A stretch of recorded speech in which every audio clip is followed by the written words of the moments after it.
those days, I did my best to befriend him, encourage him. He was being raised by a single mom.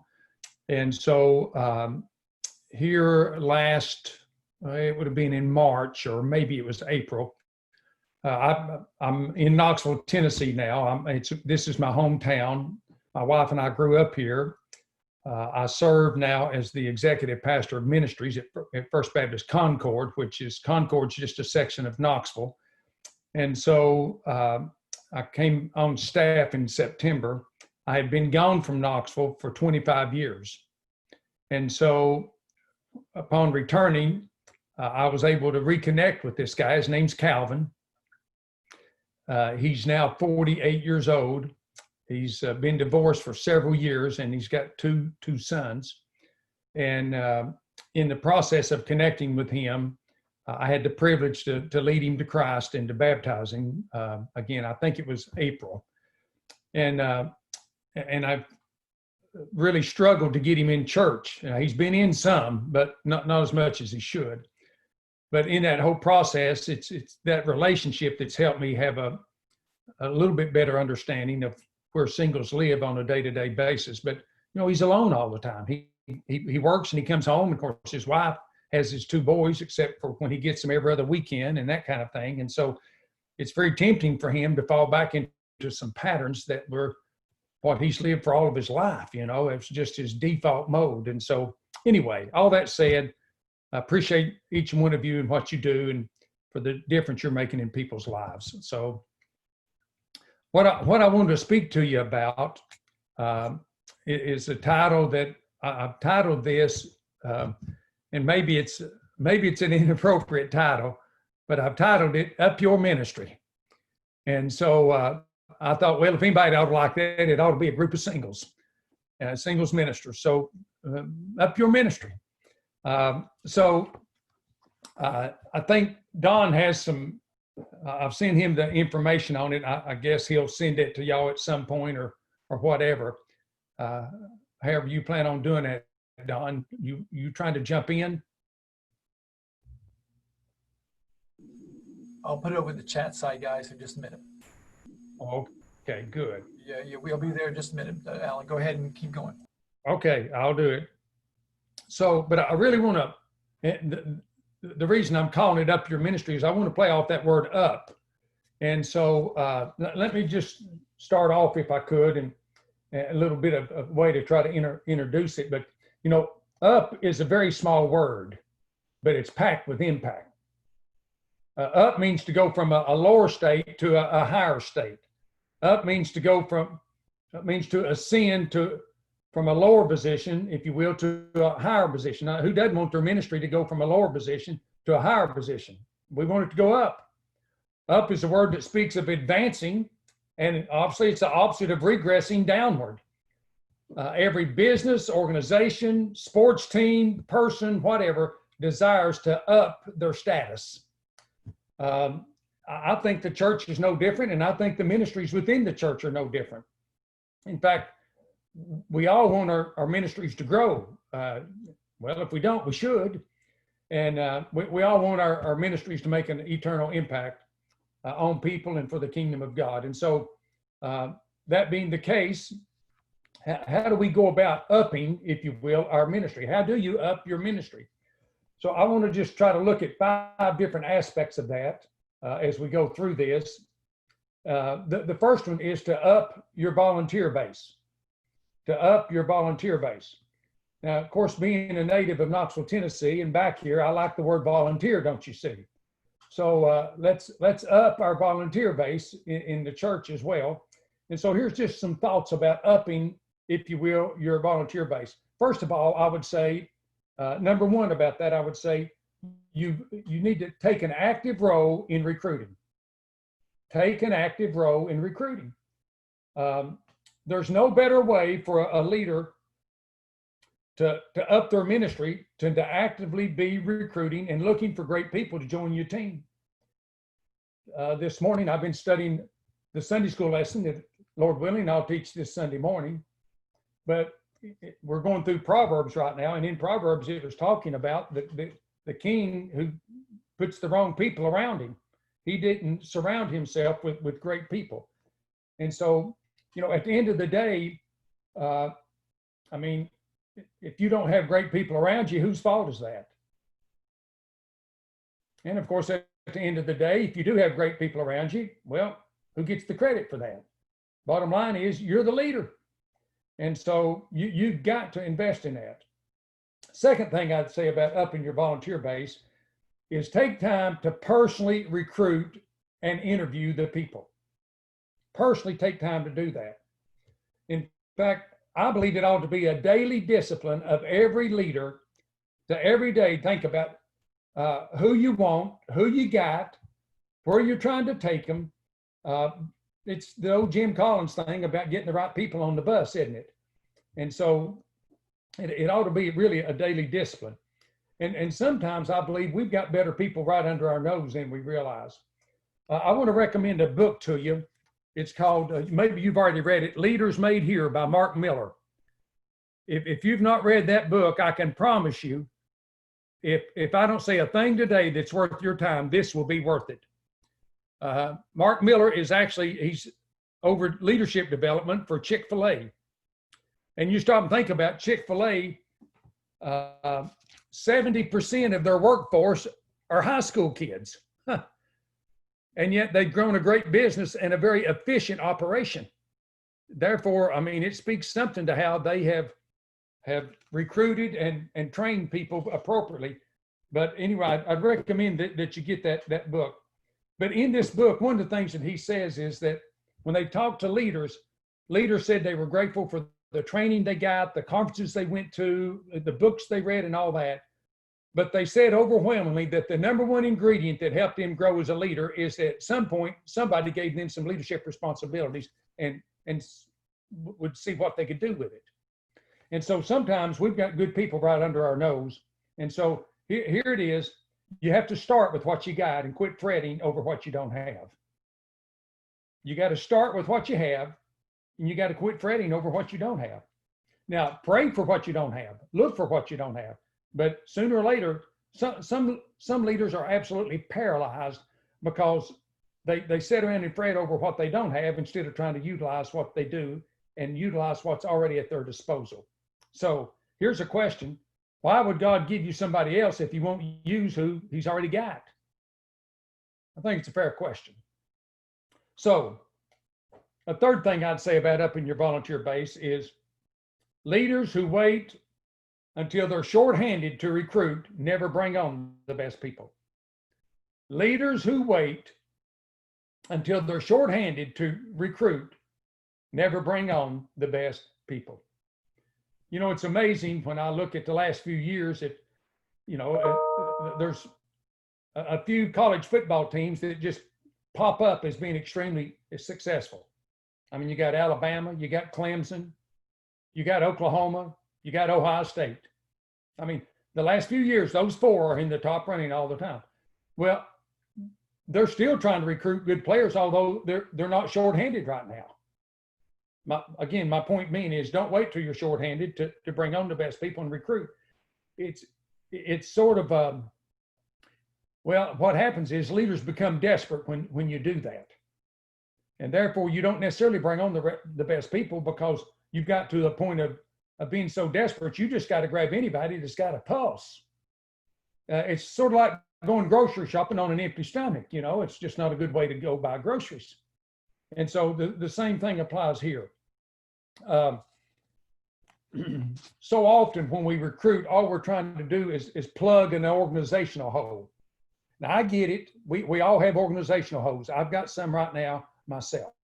So I understand the dilemma of that. I understand the pressure of that. But the truth is, I think that desperation to just plug a hole sometimes causes you to put a wrong person in a position that shouldn't be there. Because see, here's the deal. As desperation rises, standards fall. Just the way it is. The more desperate you get, the more you lower the bar for the leader that you need in that particular position. Now, I know that there's some positions in the church that, you don't have to have that high standard. And there's others that you do. But the people that you're really relying on in your ministries are the ones that's got high standards. So, I've often said that really the only standard it takes to be a greeter, the only requirement it takes to be a greeter is you got to brush your teeth and brush your hair. I mean, if you can do those two things, man, we're going to sign you up. But when you're looking at some of your top leaders, it's over classes or over departments or shepherding people or whatever. Obviously, we got to have more than that. So, and you see, when you get desperate, you get the wrong people on your team. But when you get the wrong people on your team, here's what happens. It lowers the morale of the people that's already on your team. And when the morale of your people lowers, you lose whatever momentum you had, even if you didn't have much. Now, I may have said this to this group before, but I'll say it again. Folks, morale is an individual word. Momentum is an organizational word. And the only way you can get organizational momentum, which we all want, but the only way you get organizational momentum is to build individual morale, one person at a time. You see, organizational momentum is nothing but the accumulative effect of the individuals and the morale that they bring to the organization. And so, again, when you lower the standards, when you get desperate, lower the standards, then you're actually going to lose your team morale because you're bringing in people that doesn't meet the standard that the team understands is good for the team. So you see, when it comes to upping your volunteer base, folks, don't be the hunted, be the hunter. Don't let people come and hunt you down. Don't be the hunted. You go out and hunt. You're always on the prowl. You're always looking to find great people in your area of ministry. Yes. Let me give you 2 points. This is being recorded, everybody. So again, because of limited time for Alan, we just want to make sure also on your chat side right now, it says notes. He has his full notes that'll be given to you. Then also fill in the blank notes if that helps you. So either one of those two are available. I'm a hand writer, so I like to just write my notes and then go back. But this will give you the ability to take Alan's great work and be able to use it with your teams. So just know that. Alan, thank you. I didn't mean to interrupt you, but thank you very much for letting me jump in there. Glad you did. Last thing I'll say about upping your volunteer bases is either you spend your time finding great people to join your team, or else you spend your time pursuing wrong people and trying to get them to do the right thing. So pursue the right people. And if you don't, the more wrong people you bring on the team, the more work you've just generated for yourself, because you still got to do that work and still deal with them at the same time. Okay. Second thing we want to talk about, up your volunteer base was number one. Number two was up your leadership to an eagle environment. So here's just some thoughts. Look for eagles to serve in your ministry. Now what does an eagle look like? Well, first and foremost, I think they're godly. I think they walk with God. I think they're living the Jesus life. They're followers of Jesus Christ. They're top performers. They're people that will go get the job done. They're not afraid to roll up their sleeves and go to work. They're influencers. And they're committed to the church. That means they're faithful. That means they're tithers. That means they're committed to the leadership of the church. They're committed. Now, here's just a thought on how do you attract eagles to your ministry? Well, I think, number one, I think you attract eagles with vision. Now, folks, understand something. We're talking about eagles here, not pigeons. You attract eagles with vision. Eagles want to soar high. They don't want to just plop around where the pigeons are. And so, what is it about your vision that would compel somebody to join you in your ministry? I think it's a great question. And so, actually, when you're recruiting eagles, you need to talk to them about what your vision is. You attract your eagles with purpose. They need to know there's a purpose behind this. There's a big cause behind this. You know, I love the statement that David made over there when he killed Goliath. Is there not a cause? I'll tell you, there was a cause, and David was an eagle. He wasn't a pigeon. Now he's talking to a lot of pigeons, but he was an eagle, and there was a cause. And so people want to know what that grand cause. Hey, here it is. People, well, let me say this: eagles want to be part of something. Can I say it this way? They want to be part of a transcendent cause. They're just not interested in the humdrum of the everyday mundane. Nothing wrong with that.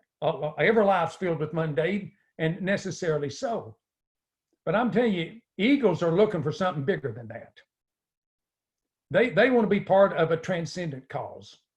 And you see, I think a lot of people we see it every day. I mean, why does someone, I've got a guy, a couple I teach a Sunday school class of 30-year-olds, and just recently I had a couple in the class, in fact, 2 weeks ago, skydived.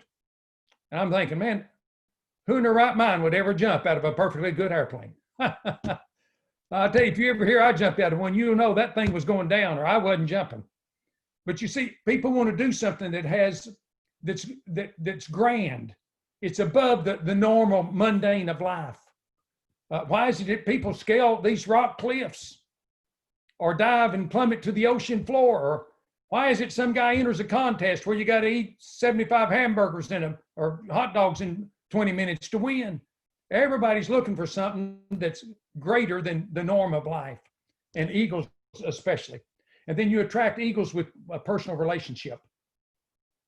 An eagle is not just satisfied to know the cause, they want to know the leader of the cause. And so you attract eagles with personal relationship. They want to know you. They want to know that you're real, that you're authentic, that you mean what you say, that you do what you teach. So, second thing I want to say about upping your leadership to an eagle environment is that, folks, and I've really already alluded to it, but I want to make this statement. Eagles are attracted to mountaintops, not landfills. They're not interested in wandering around in the garbage, in the muck. They want to go to the mountaintop. So make your ministry a mountaintop environment, if you will, and make your ministry environment an asset that would attract an eagle, because they see, hey, it is a mountaintop deal. There's a great vision, there's a great purpose, there's a transcendent cause. We've got a leader who's bought in, all those kind of things. Now, I don't have time to get into this, but leaders, like it or not, you have to own the atmosphere, the environment, the aura of your ministry. So when people think of the singles ministry at your individual and respective churches, what do they think about that ministry? Do they think it's a mountaintop ministry? But at the end of the day, you're responsible for developing that kind of culture that would be attractive. Because you see, your ministry culture determines what your people feel and how they behave. Now, I want to say that again. Your ministry culture determines how people feel and how they behave. Now, I'm not a real touchy, feely guy, but I'm going to tell you, don't underestimate feelings in your ministry. How do people feel about your ministry? And then how do they behave about your ministry? I'm telling you, if your people are motivated, they're energized, they're passionate, they're committed, you probably got an eagle environment. Okay, up your volunteer base, up your leadership to an eagle environment. But thirdly, let's talk about up your performance expectations. Up your performance expectations. You see, here it is, guys. You attract what you are, not what you want. You attract what you are, not what you want. So I'm not telling you anything you don't know, and it's a challenge to me, but be what you ought to be, which means that you've got to spend a considerable amount of time investing in yourself. And obviously that's the reason you're on here today. And I hope that what I'm sharing will in some ways help invest in you, because I know your desire was for that to happen. I understand the weight of my responsibility when people say, I'm going to give you a good section of my time right here today. They're wanting you to invest in them. And so the fact that you're on here says a whole lot about that. You've heard, I'm sure, it's not original with me by no means, but about the law of attraction. And that is on a scale of 1 to 10, 1 being low and 10 being high. If you are we'll say a 7 on the leadership scale, then you don't attract 8, 9s, and 10s. You only attract 1 through 6s, and you may get a few 7s, but the law of attraction is you can't attract that which you're not.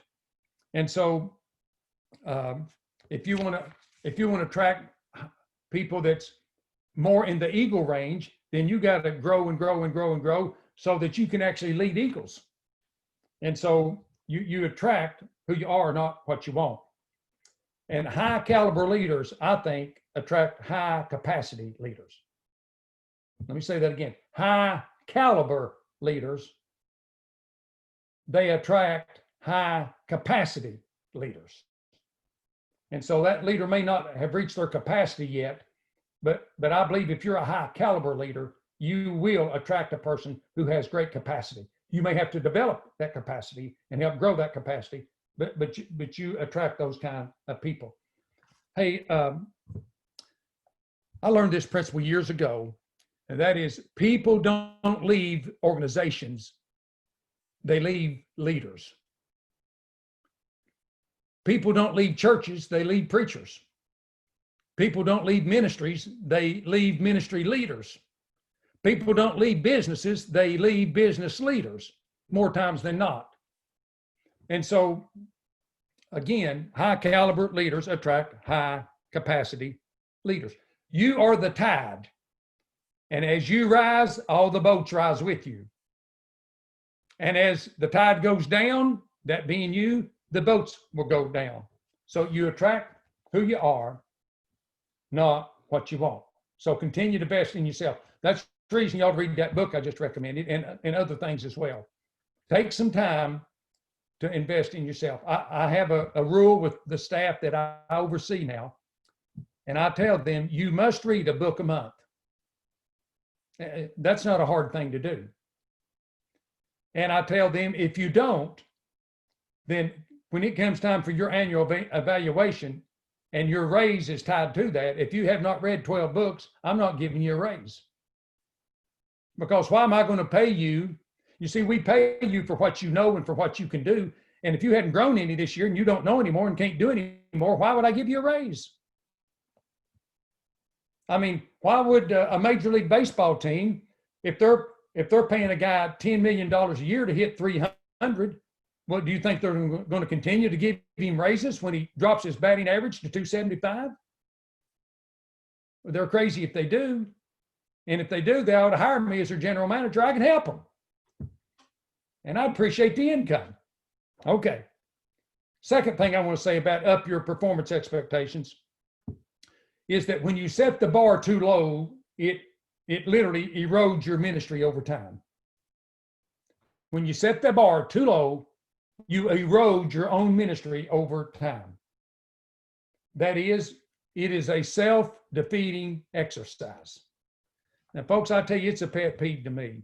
If there's one thing that I absolutely detest, it's when I do something that defeats myself. Again, back in my football coaching days, I used to tell our players before games the 2 rules of winning. Rule number 1, here it is, don't beat yourself. If we're going to get beat, at least make that other team beat us. Let's don't go out here and be careless with the ball and fumble and have a bunch of really ridiculous, stupid penalties and do things that really the other team didn't have to win the game because we handed it to them. Rule number 1 is don't beat yourself. And so when you start lowering the bar, it is a self-defeating exercise. Here's a statement that every time I look at this statement, I think, oh me. But here it is. You get what you expect and you deserve what you tolerate. You get what you expect, and you deserve what you tolerate. When I coached, I always try to set the bar actually a little higher than I thought I could get. Here's just my philosophy. Whatever bar you set, they'll probably fall a little bit underneath it. So it's better to set it a little too high as a little too low. Now, folks, here's something as leaders we've got to understand. We got to understand this for our own self, but we also got to understand it for our people. Folks, the natural human default mode is to seek its own comfort and convenience. Isn't that the truth? That's my natural default mode. I want to seek my comfort and my convenience. And so that's the reason we have to have an expectation, is because if we don't, and wherever it's at, that's the reason people's probably going to fall a little bit underneath it, because that is the natural default mode of every human. I mean, when Jesus talked going the second mile, I'm telling you, he was talking about something that is unnatural for the average human. So, only allow those who are committed to your expectations to join your leadership team. Now, maybe if it's a lower, maybe they can do something that has a lower expectation. Maybe they can just hand out bulletins or whatever. But if they're going to be on the leadership team, make sure that you allow those on it who are committed to those expectations. You say, here it is. You don't want to build a pigeon's nest in the midst of your eagles. That's a bad thing to do. So don't build pigeon's nest in the midst of your eagles. Because you see, it's your eagles that's going to build your ministry. It's your pigeons it's going to drain your ministry. All right. Third thing I want to say about upping your performance expectation is that a leader must work to create that optimal amount of expectation. Really, I've already said that, but again, it's because we're going to slide backwards. You know, it's a little takeoff of what Collins said in Good to Great, but you know, if you remember the book, he said, you know, the reason we don't have great governments is because we got good government. The reason we don't have great businesses is because we got good businesses. The reason we don't have great schools because we've got good schools. The reason we don't have great churches is because we've got good churches. The reason we don't have great singles ministries is because we've got good singles ministries. Well, he didn't say that part. I just threw it in. So we need to understand that. And then, of course, if you have expectations, occasionally you will have to inspect what you expect. You'll have to circle back around to them every so often, and you know that. Okay. Now, if we're going to have people to work in an area where they can be fruitful, then we got to make sure they're working in the areas of their strength, not their weaknesses. So if you want results, try to help people find that area in your ministry that they can work where their strengths will come out and not their weaknesses. Now, here's just a thought. I'm in a staff meeting one day. This has been several years ago when I was on staff at First Baptist Woodstock, and one of my staff members said that he had a Sunday school teacher that he wanted to fire. And I asked him why, and anyway, he shared with me. And I said, well, here's my question. How much time have you spent training that person? Well, he had to admit not much, to which I said, then you hadn't earned the right to fire him yet. This person may have some untapped potential, but you're going to have to develop that. If I get to it, we'll talk about that in a little bit. But here's the 3 T's that I use. If I've got a worker that's not producing like I think that he should or could or ought to, question number 1 is, have I trained him? And if not, it's on me, not him. I've got to spend some time training him. If I have trained him and he's still not really producing, but you think you've got a good person, then the second question, the second T is transferring. You got him in the wrong position. He's obviously not working in the area of his strength. He's working in the area of weakness. So transfer him. Now, after you train him and after you transfer him, if he's still not doing well, then terminate him. There's your third T. It's playing baseball. Strike 1, strike 2, strike 3, you're out. That's actually how I deal with staff as well. I don't think you ought to ever fire a staff member and then be surprised. They ought to know, because you've already dealt with them on it, strike one. You've already dealt with them again in training, help them develop strike two. But if it's still not happening, it's time for strike three. They need to go back to the dugout. Okay, let's go to number 4 before my time gets away. And that is, the fourth thing is to up your confrontation for the better of ministry. Up your confrontation for the betterment of the ministry. Now, folks, I know we don't like confrontation. I've always said, if you enjoy confrontation, you're warped. You need to go lay on the couch and get some help. I mean, who wants to always have to be in the mode of confronting somebody? But nonetheless, it is one of the most ignored aspects of church leadership. I want to say that again. Confrontation is one of the most ignored aspects of church leadership. Now, I get why it is. Nobody wants to do it. Nobody wants to be the bad guy. Nobody wants to have to confront someone else with some things in their life or what they're doing in their ministry that's just not where it should be. I get it. And so here's the deal. Most leaders would rather be well-liked and popular than to confront a poor performance. Now, folks, let's just be honest now. If you will not confront a poor performance because you just want to be liked and popular and everybody love you, and that's nothing wrong with that. But if that's the case, somebody else needs to be the leader because you're not helping your organization. Also, if that's the case, again, let's be honest, then you've got some insecurities that you need to deal with. Now, that's not wrong. We all have insecurities because we're all flawed. I mean, me making these statements, don't get me wrong. I had to confront someone 2 weeks ago, and man, I dreaded it like sundown. In fact, I put it off for a few days because I didn't want to do it, but it had to be done. So I get it. But folks, there's a reason that we're the leader. And leaders cannot sit back and ignore and excuse those who are not giving their best to make the ministry what it ought to be. No more than I, as a football coach, should have left a player on the field if he wasn't hustling and trying hard when I had players on the bench that maybe would. I'd been a poor coach if I'd have done that. And I could say, well, listen, I want that player to like me. I mean, he's popular at school. He's popular with the other students. I want him to like me. But I'm being detrimental to the team by doing it. Folks, here it is. Great leaders don't allow their people to live in gray areas. They challenge the gray areas. Now, I don't know if you got your Bible handy, but if you do, I want you to turn to Matthew chapter 16.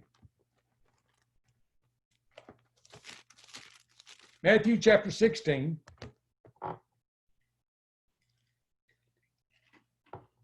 You know this passage. Jesus asked him, who do men say that I am? And some say you're Jeremiah. Some say you're John the Baptist, whatever, one of the prophets. But who do you say that I am? Well, Peter, thou art the Christ, the Son of the living God. And blessed art thou, Simon Bar-Jonah, for flesh and blood has not revealed this to you, but my Father which is in heaven. And then he said there in verse 18 that it was upon that rock he'd build the church. And then in verse 19, he said he's going to give him the keys to the kingdom of heaven. I wish we had about 30 minutes to talk about that subject, but anyway. And then we get to verse 20, Matthew 16. Then charged he his disciples that they should tell no man that he was Jesus the Christ. And from that time forth began Jesus to show his disciples how that he must go to Jerusalem, suffer many things of the elders and the chief priests and the scribes, and be killed and be raised again on the third day.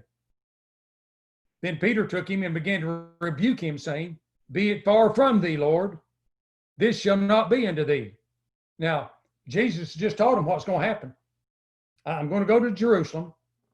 I'm going to suffer many things at the hands of the scribes and the chief priests and the elders. They're going to kill me, but on the third day I'm going to rise. And then Peter, can you imagine this? Peter takes him aside and rebukes Jesus. The very man that he saw walk on water. The very man that he saw take the 5 loaves and 2 fishes and feed the multitudes. The very man that he's seen raise the dead and heal the lame and now he's going to take him aside and rebuke him. But he did. Look at verse 23. But he turned, that is, Jesus turned, and he said to Peter, "Get thee behind me, Satan, for thou art an offense unto me, and thou savorest not the things that be of God, but those that be of men." Now I'll tell you, Jesus turned right around and rebuked the fire out of Peter. I mean, he didn't let that slide. Now, why didn't he? I'll tell you why. He wasn't going to allow Peter to live in a gray area. That's why. I'll tell you why he didn't do it. He didn't do it because, you see, Peter was too important in his leadership organization to allow him to not handle the truth and know the truth. And so Jesus then had to confront him, Johnny on the spot, right there in front of everybody. He just gave Peter the keys to the kingdom of heaven. I wish we could go over the book of Acts and talk about that a while. He's just conveyed to him a huge leadership role in the forthgoing of the church of God. No, he wasn't going to sit back and let that slide. Now, was Jesus wrong to rebuke Peter? Well, of course he wasn't. You see, folks, he cared too much for Peter and the leadership and influence that Peter had to not confront him. We need to understand this is a great biblical principle for us. So,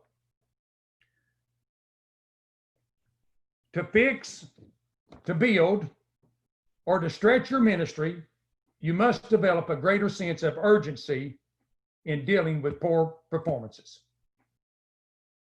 Again, to fix, to build, or to stretch your ministry so it can, again, up your ministry, so it go up.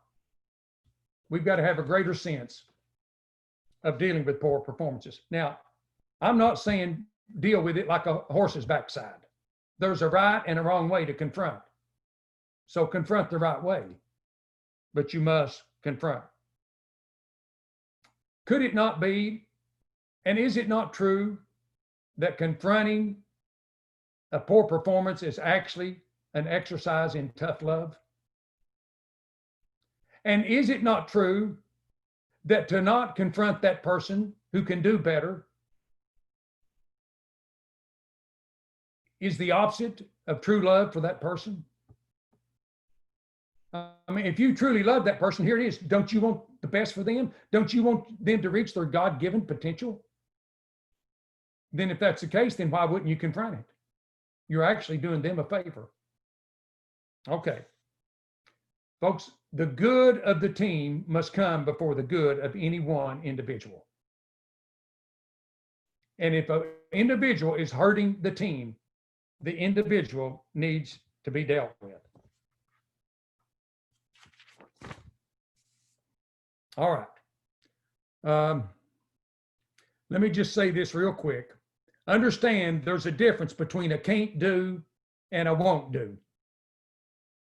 Some people, they just can't do certain things.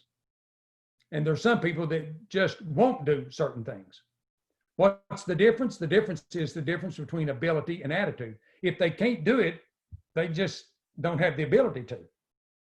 I mean, if they asked me this Sunday morning to sing a great solo that would stir everybody's hearts and just rapture their souls to heaven, I got news for them. I can't.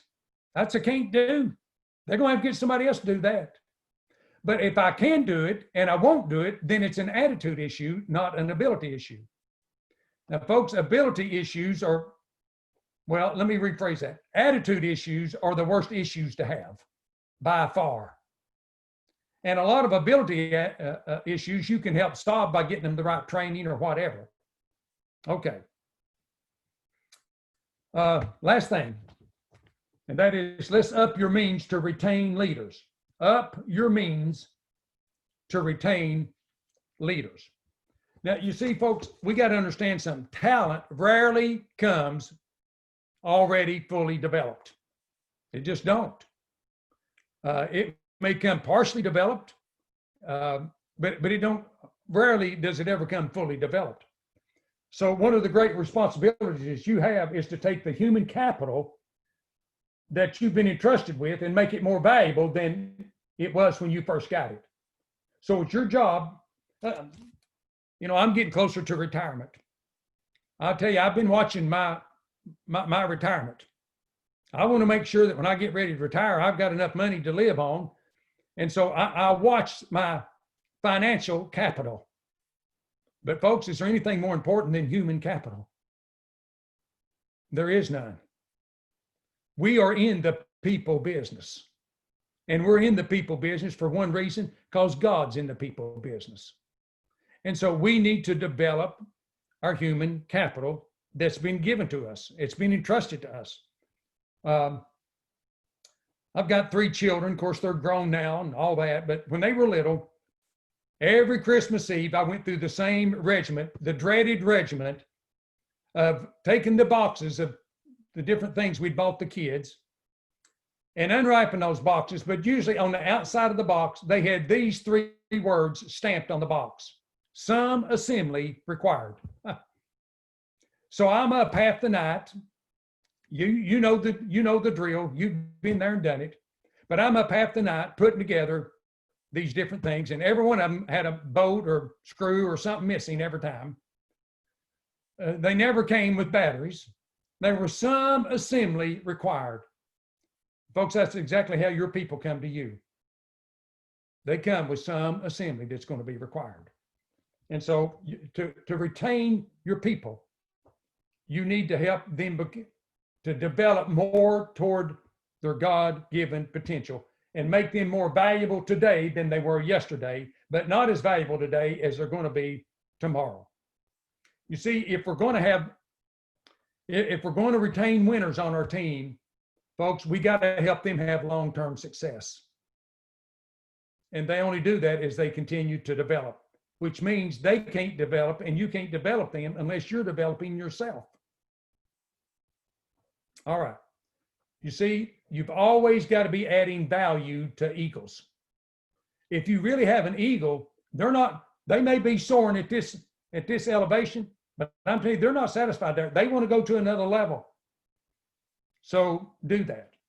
And remember now, you don't feed eagles like you do canaries. An eagle has a complete different diet than a canary does. So feed eagles like eagles.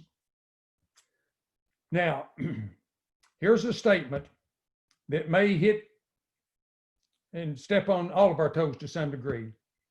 But leaders who spend more time with things than with people are least effective.